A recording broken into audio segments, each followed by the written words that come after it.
Romanos, o capítulo 8, versículo 26 e 27. Todos acharam? Senão eu espero mais um pouquinho. Do mesmo modo, o Espírito nos auxilia em nossa fraqueza, porque não sabemos como orar. No entanto, o próprio Espírito intercede por nós com gemidos impossíveis de serem expressos por meio de palavras. E aquele que sonda os corações conhece perfeitamente qual a intenção do Espírito, porquanto o Espírito suplica pelos santos em conformidade com a vontade de Deus. Senhor, nós te adoramos. Nós suplicamos pela revelação da tua palavra. Nós vivemos um tempo onde o ministério é do Espírito e ele é responsável por nos revelar a tua palavra, nos fazer fluir em uma nova dimensão. Por isso nos toma em teu colo, fala conosco, ajusta em nós uma medida de graça. Essa é minha oração em nome de Jesus. Amém. Aleluia. Eu quero nessa noite te apresentar uma pessoa chamada Espírito Santo. Você conhece? Já ouviu falar dele? Para alguns, ele é um poder, ou aquela emoção, aquele êxtase no momento do culto que nós choramos, ficamos emocionados, vemos as suas manifestações.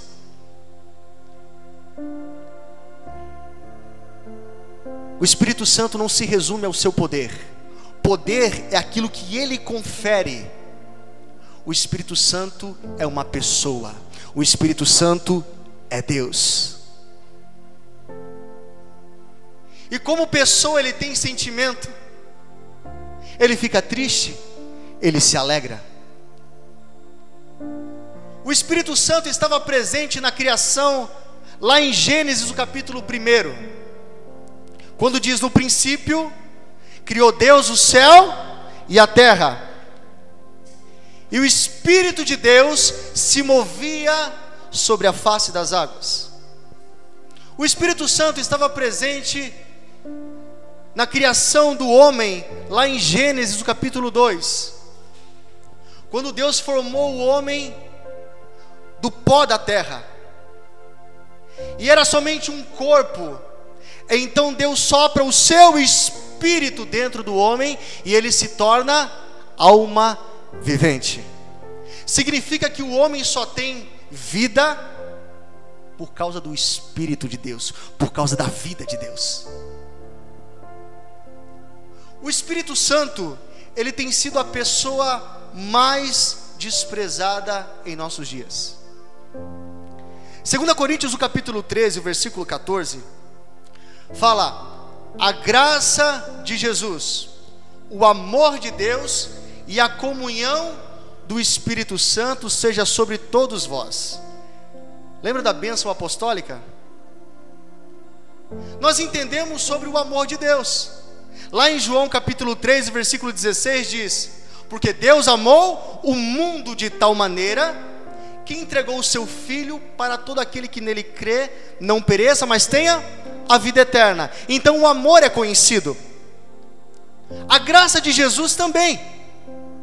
Pela graça sois salvos mediante a fé. Entendemos que a obra da cruz abriu uma porta chamada graça, onde nós temos salvação, onde nós fomos redimidos. Mas quando falamos da comunhão do Espírito Santo, parece só um complemento para o texto, porque nós não entendemos. O Pai, o amor, a graça do Filho, mas o Espírito Santo é responsável pela comunhão, é o elo. Meus irmãos, Efésios o capítulo 4, versículo 6, diz: um só Deus, Pai de todos, sobre todos, por meio de todos e em todos. Vamos repetir? Um só Deus e Pai de todos, que é sobre todos, por meio de todos e em todos. Aleluia.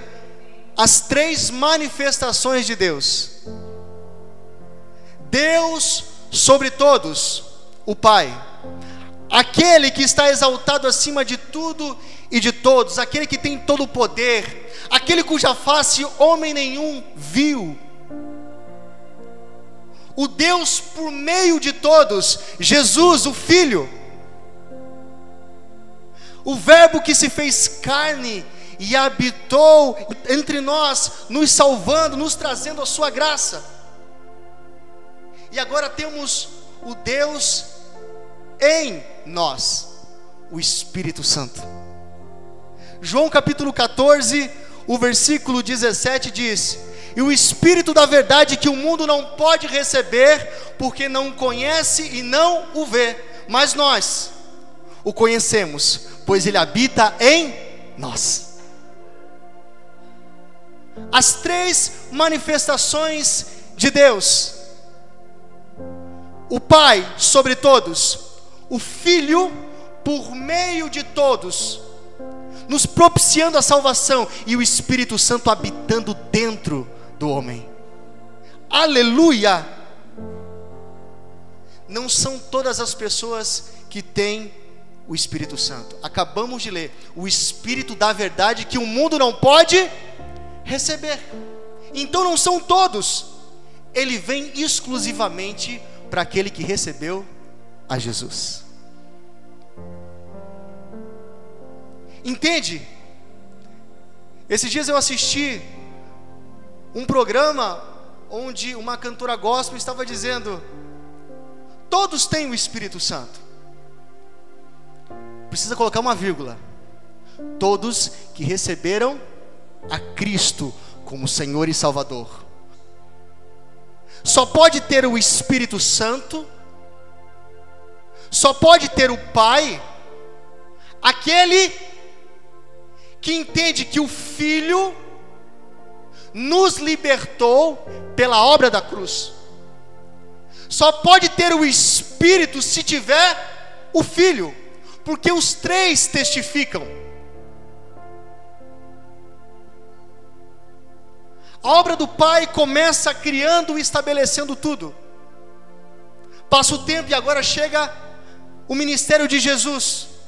Qual era o ministério de Jesus? Trazer salvação ao perdido. Quando nós pregamos o Evangelho, nós falamos sobre o quê? Sobre a cruz, sobre a graça. Quando a pessoa ouve a mensagem da cruz, então gera o interesse de se render a Jesus. E naquele momento que você ora, e a pessoa confessa que Jesus Cristo é Senhor e Salvador, então o Espírito Santo, entra e passa a habitar no coração desse homem. João capítulo 15, versículo 19 diz: eu só faço o que eu vejo o Pai fazendo.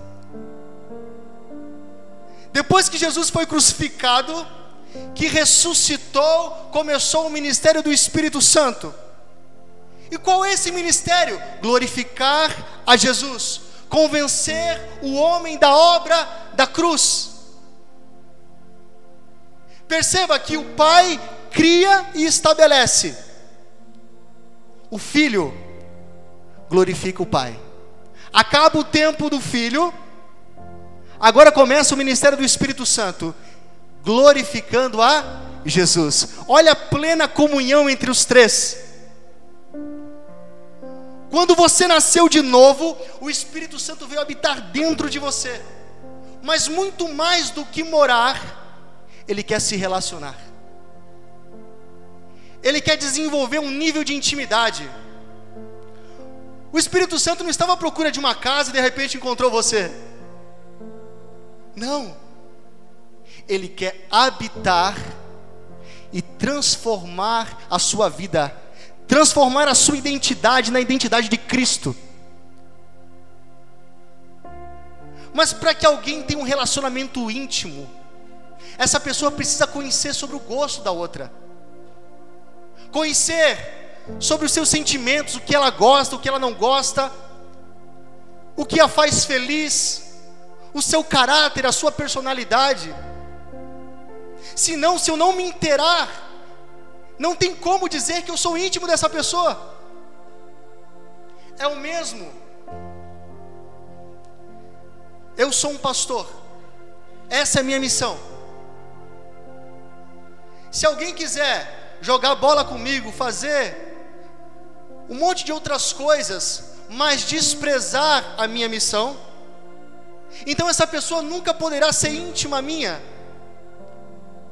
porque ela quer usufruir de uma parte, mas despreza a minha missão.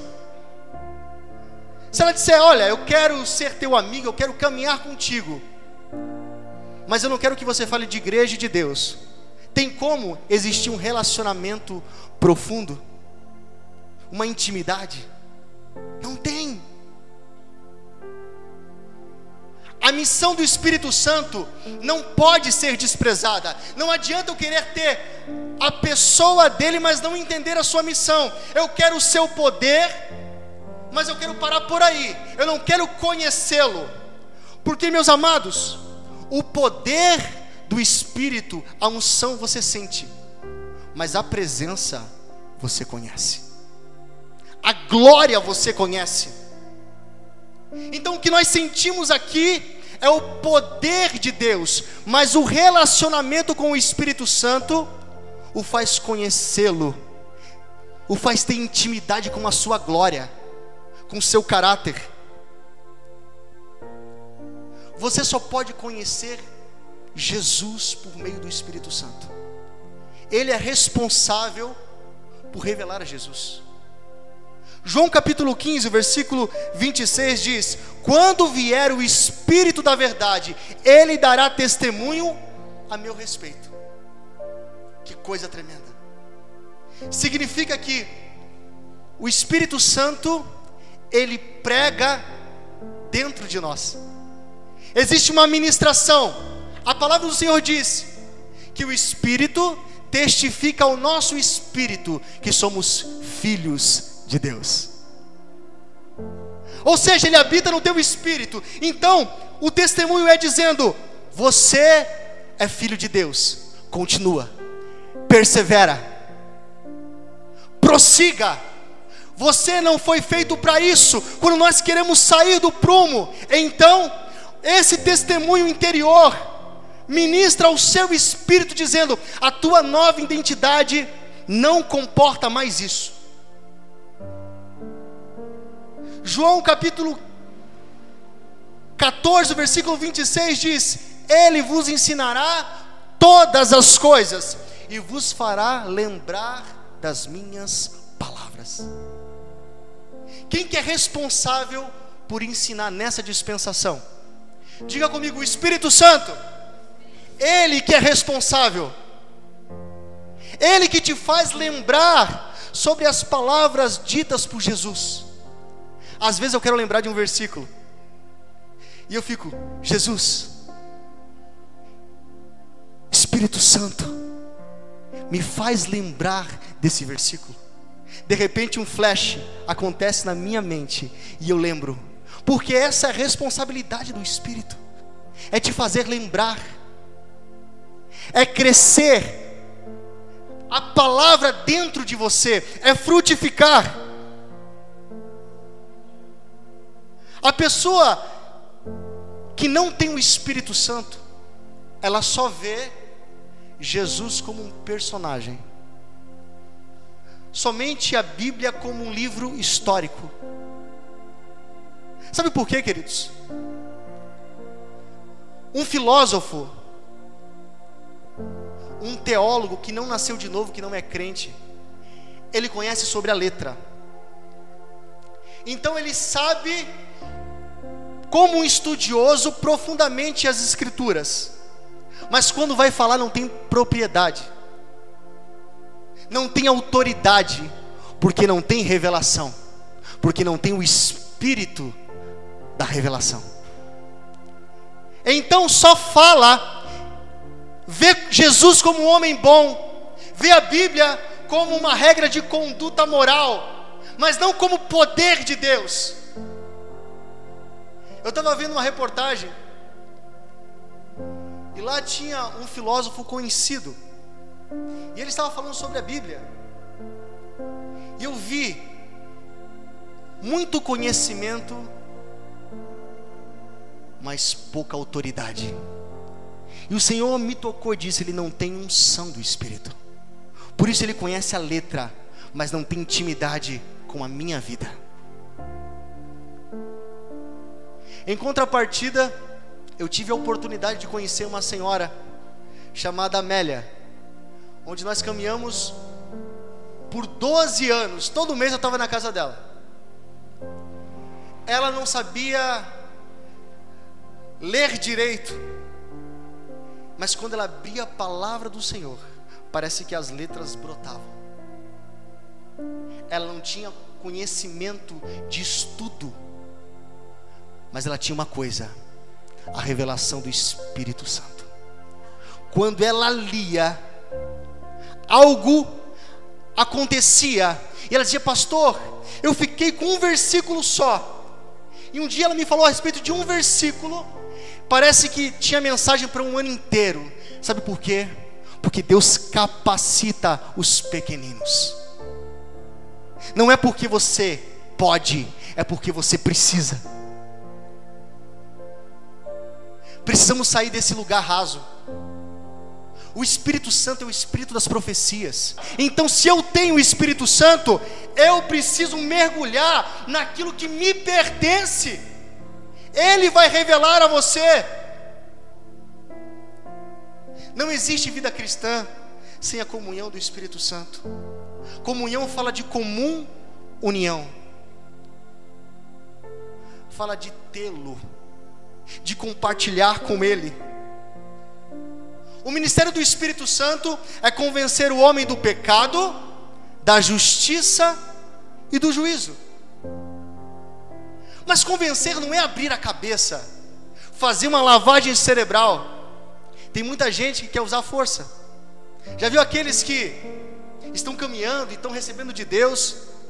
Então eles pegam a Bíblia inteira, senta do lado de alguém que não conhece e bombardeia. E fala. Porque quem convence não é o homem, mas é a ação do Espírito Santo. A Bíblia diz: não é por força e nem por violência, é pelo meu Espírito, diz o Senhor. Não é fazendo lavagem cerebral. A obra do Espírito Santo é revelar Jesus, é dizer: o Filho morreu na cruz pelos seus pecados, Ele se entregou, ninguém o obrigou, Ele quis fazer, e a sua obra na cruz lhe trouxe salvação. Quando o homem é convencido disso, então as suas atitudes mudam. Não é forçando a barra. O que precisamos fazer é pregar o Evangelho, e o resto é por conta do Espírito Santo. O texto o chama de ajudador, aquele que nos ajuda em nossas fraquezas. 2 Coríntios, o capítulo 12, o versículo 9, fala de quando Paulo pediu que fosse retirado um espinho na carne. E Jesus responde dizendo: a minha graça te basta, porque o meu poder se aperfeiçoa na sua fraqueza. Por que o Espírito Santo é ajudador? Porque eu e você precisamos de ajuda. O poder se aperfeiçoa em nossa fraqueza. Significa que a matéria-prima para Deus agir é eu reconhecer que eu não sou nada, que eu não posso, que eu não consigo. É quando você diz: não dá mais, eu não consigo, eu não aguento. É que o seu poder é revelado em nossa vida e te faz vencer. É nesse momento que você está dizendo: Senhor, eu vou sucumbir, a minha estrutura não comporta mais. Então o seu poder é derramado, o seu poder é aperfeiçoado em nós, lhe trazendo esperança e te fazendo prosseguir. Jesus está dizendo: o que você precisa da minha graça. É só isso, o resto deixa comigo. Deixa que eu vou revelar o meu poder nessa situação. Eu não sei para que eu estou dizendo isso. O que você precisa é só de uma coisa: da graça de Jesus. Não se aflija, não perca a noite de sono, não permita com que a ansiedade tome conta da sua alma. Você precisa depender do Senhor e descansar na sua graça, porque o resto é com Ele. O seu espírito é ajudador, e é justamente na tua fraqueza que Ele vem e te levanta. 2 Coríntios, o capítulo 4, versículo 7, diz: mas temos esse tesouro em vasos de barro, para mostrar que o poder vem de Deus e não de nós. Olha para o irmão do lado aí. Olha o vaso de barro. O vaso de barro. E o que é um vaso de barro? Eu não estou falando de um vaso de porcelana. As irmãs que se enfeitaram já se transformaram em porcelana. Não. Acabou de sair do forno, vaso de barro. Não tem aparência, não está pintada, é só a tua estrutura. Esse vaso que Deus escolheu para colocar um tesouro dentro dele. Um vaso que não tem aparência, um vaso frágil, incapaz, mas que foi escolhido para ter a vida de Deus, foi escolhido para manifestar a vida de Deus. E o que é esse tesouro? Quem é esse tesouro? Diga comigo: o Espírito Santo. O Espírito Santo foi colocado nesse vaso de barro para que o poder seja de Deus e não nosso. Está dizendo: nós somos vasos de barro, propensos a rachaduras, arranhões, deformações no meio da caminhada, mas dentro tem um poder chamado Espírito Santo, que está dizendo para você: continue, porque o poder não está lá fora, está dentro de você. Ele que te sustenta, Ele que faz com que você suporte todas as coisas, Ele traz esperança. O Espírito Santo está dizendo: eu estou contigo, continue, você não vai quebrar. Eu vou dizer de novo: o Espírito Santo está ministrando hoje dizendo: eu estou contigo, você não vai quebrar. Você pode sofrer arranhões, no meio do caminho você pode dar uma esbarrada, mas sabe, aqui dentro de você tem um poder que te socorre, um poder que te sustenta. Você não será destruído. Você pode estar sendo perseguido, abatido, mas isso tudo está produzindo dentro de você uma glória eterna, um peso de glória. É necessário momentos de fraqueza para que o poder de Deus seja revelado. Queridos, é tão lindo quando nós nos rendemos e dizemos: Senhor, não dá mais, eu clamo pela tua intervenção, eu não consigo mais. Deus não tem aliança com super-heróis, não tem espaço no reino para homens de ferro, porque aquele que acha que consegue fazer, que é apto para fazer, não tem espaço para Deus agir. Mas aquele vaso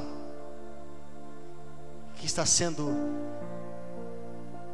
enxertado, que está sendo derramado pelo Espírito Santo, esse vaso, ele recebe o poder que excede todo o entendimento, a paz que excede todo o entendimento.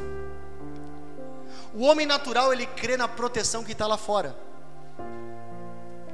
então se abastece, acha que o dinheiro ou os bens é o que lhe basta.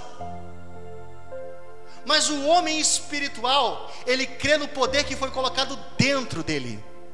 Então ele persevera. Ele crê que embora ele tropeçou, o poder do Senhor o levanta e o faz vencer. Onde estão os teus olhos? Na proteção lá de fora, naquilo que você pode conquistar? Ou você está nutrindo um relacionamento íntimo com o Espírito Santo? O Espírito Santo, ele tem uma linguagem específica, e essa linguagem é gemidos inexprimíveis. Somente o Pai e o Filho conseguem interpretar. Você consegue interpretar um gemido? Consegue discernir isso? Eu não consigo. Mas essa é a linguagem do Espírito Santo. Irmãos, nós não sabemos sequer como orar. Nós precisamos da intercessão do Espírito Santo. Ele que nos ajuda, Ele que precisa orar por nós, porque na maioria das vezes as nossas orações estão carregadas de dores na alma, interesses pessoais. Já reparou que tem gente que quando vai orar já começa pedindo: Senhor, eu preciso, Tu está vendo a minha situação, só falta colocar um cobertor nas costas, ficar no banco da praça com um potinho pedindo esmola. A gente sempre é o coitadinho, mas o poder que está dentro de você é para que você ore segundo a vontade do Pai, pelo poder do Espírito Santo. Eu não quero somente as suas mãos, eu quero contemplar a sua face, então eu terei também as suas mãos. O problema é que a gente está orando da maneira errada.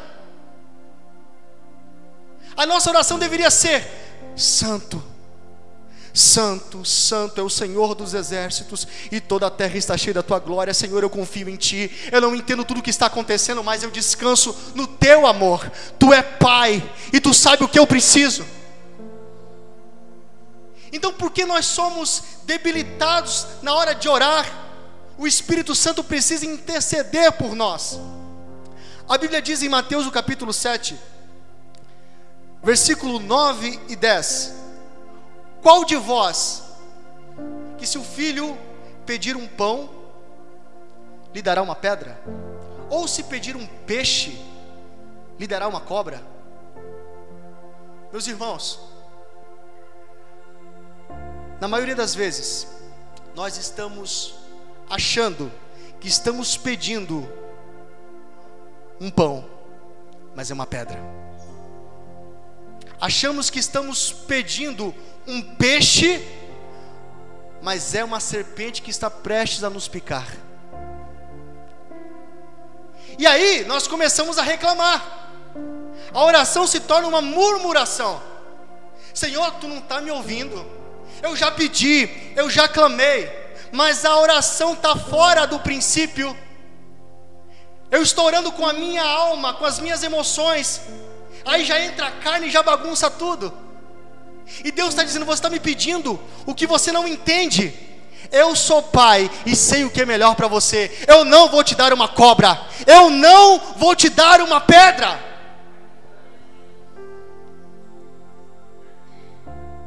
Às vezes nós começamos a oração de uma maneira espiritual, mas logo a alma grita. Daqui a pouco entra a carne. Então o Espírito Santo geme, porque o Espírito tem a intenção correta, e o Espírito Santo habita em nosso espírito, e Ele sabe as intenções daquilo que foi regenerado dentro de você, que é o teu espírito. Então o teu espírito tem desejos segundo o Pai, mas no meio tem a alma, e também tem a carne. Esse é o problema.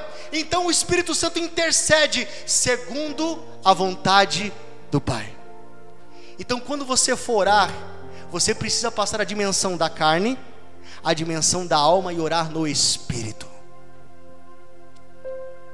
O Espírito Santo, Ele é o selo da salvação. Ele é o responsável no dia do arrebatamento por levar a igreja até Jesus. Os dons do Espírito Santo, todos querem. Palavra profética, as pessoas querem falar em línguas. Aquilo que é visível, todos querem. Mas não querem interagir com a pessoa do Espírito Santo. A comunhão é deixada de lado, nós não o priorizamos.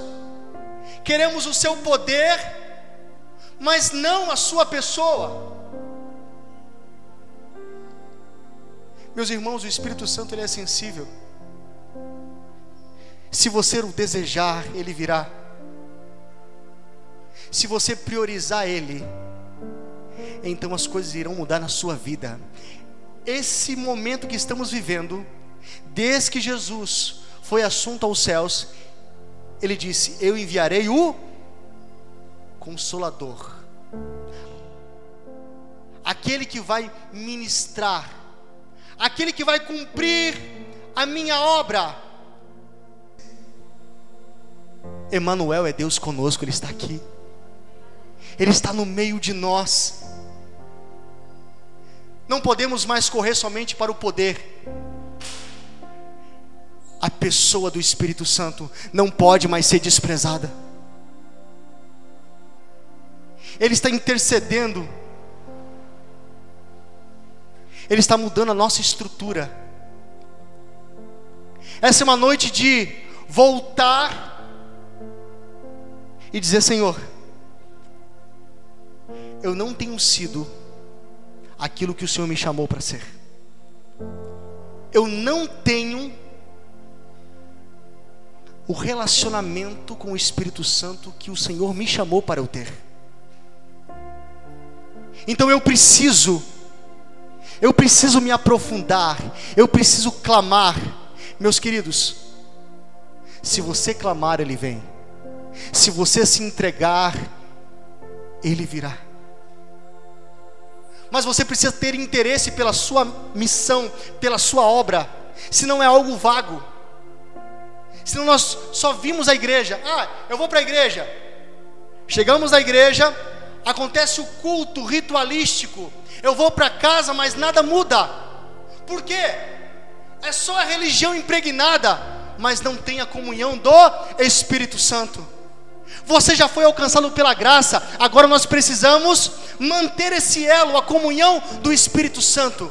Essa é a verdade do Senhor para nós. Essa é a missão da igreja, viver na comunhão do Espírito.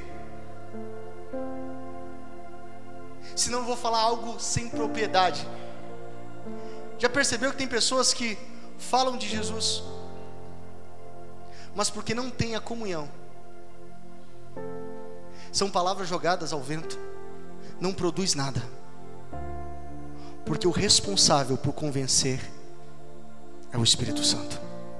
Eu quero que você se coloque de pé.